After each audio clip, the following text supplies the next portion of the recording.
Hi everyone. I've got a poem about a memory from the time when I was in Central America last spring. And coming to the end of winter, early spring. And it was about the time when I went parasailing in Costa Rica. And that moment was such a long time coming. And I just never would have guessed that that's how it would have happened. But that's how it did happen. And I think God always makes you do things that's on your heart to do. No matter how strange or just out of the box they seem.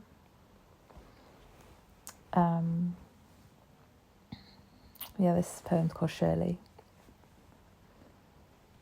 I watched the parasailers on the ferry from Puerto Juarez to Isla 10, maybe 20 times.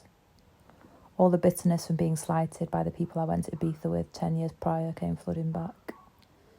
Evidently, parasailing was still scratching at my mind to be heard. I guess I lied to myself to appease my fears. I've always been terrified of the deep sea and of heights, although I'd since skydived, so heights couldn't stack up as an excuse anymore. Serendipity wouldn't allow it. Turns out, a few weeks later, my host in Costa Rica let on they have a relative with a parasailing business, and they could book me in for a cheaper price. I was repeatedly asked if I wanted to do it, and I really did, but not alone, and I was travelling alone. I let him know that if I did it, it would have to be at sunset. Lester was adamant he was not doing it.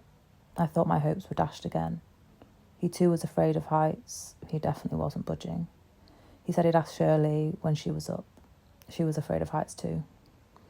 And there was still the issue of not knowing how I would survive landing in the deep sea. It was getting to the end of my time there. I knew I'd regret it if I left without having done it.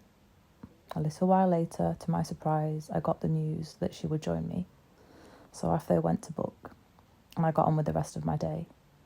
As was typical of my days in Costa Rica, I'd get the bus to the beach in the afternoon and stay there until the sun went down, heading home after dinner.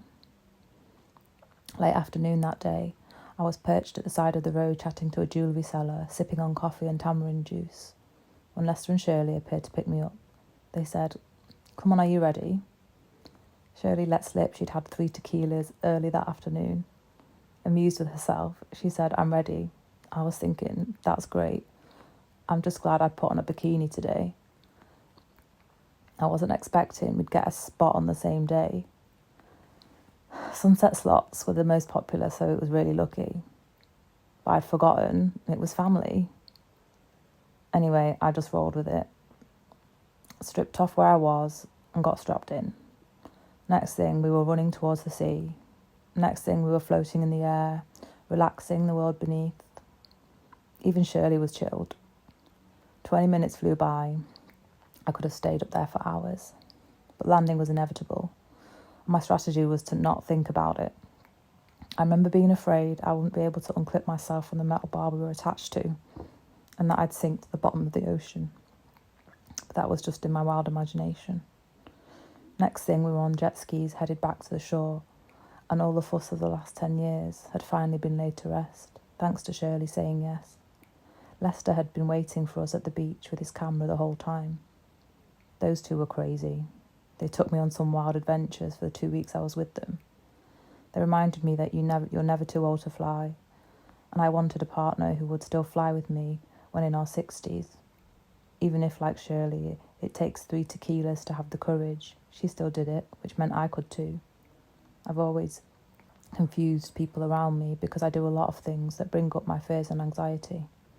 I guess that will always be the conundrum when judging others by your own parameters. So that's a poem I wrote this morning that was triggered by that memory. I've been a hermit so long, I've been a hermit most of this year and a lot of last year. But I did travel for 3 months last year. And it's weird because I'm a homebody, but I do try, like I am a nomad at the same time. But I'm remembering like different trips and places I've been and things recently, and I just know that it means that I'm gonna I've got itchy feet and that I'm gonna have to go somewhere and stuff soon, but I don't know where. I'll just leave God to tell me. But it's weird how like sometimes, well, this happens because it's in the stillness that my poems come. So it's in meditation that my poems come. And I just never know when they're going to be ready, or how long the, incubation period's going to be until the right way to tell that story would come through me.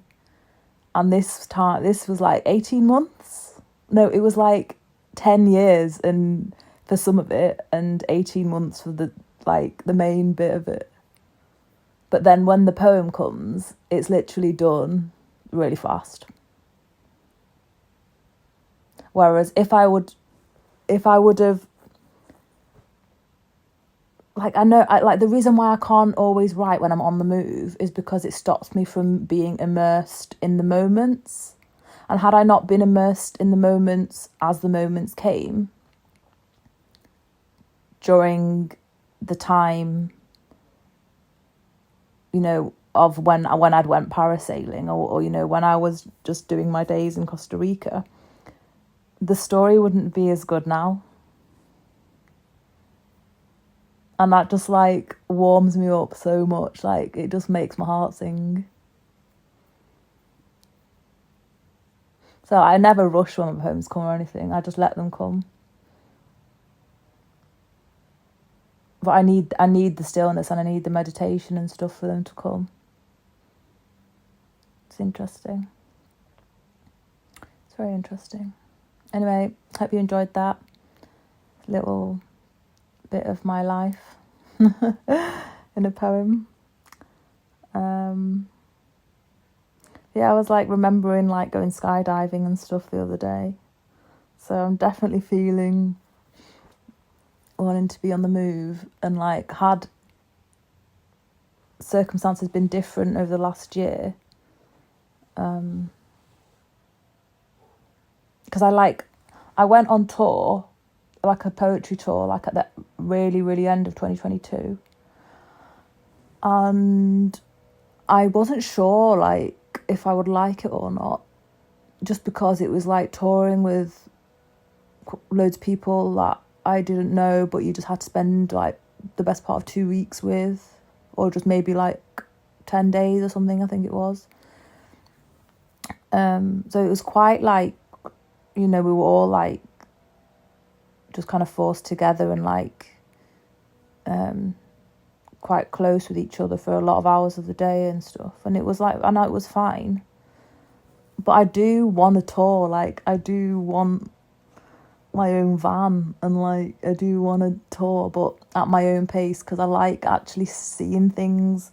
That tour was too fast for me because we were just in a different place every night, and I didn't really get to appreciate all the places we went to, except for the day we were in Durham.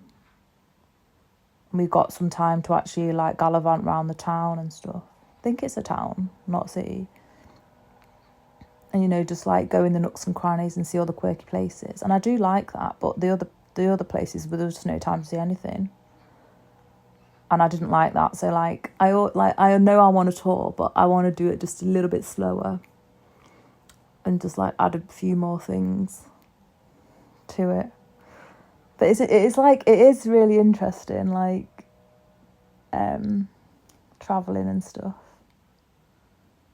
And I was doing strange things, thinking about my Osprey bag. So I've got this Osprey bag that I've had since 2013 that I think really is too big. I just wouldn't travel with that much stuff anymore. But yeah, things like that, like, are just popping up in my head. So I don't know, maybe I should, like, honour my Osprey bag with a poem one day. There's just too much that's happened between us. It can't be just one poem. Anyway, I hope you're all doing well. Like, share, subscribe, let me know how you are, and see you in the next video. Take care. Bye.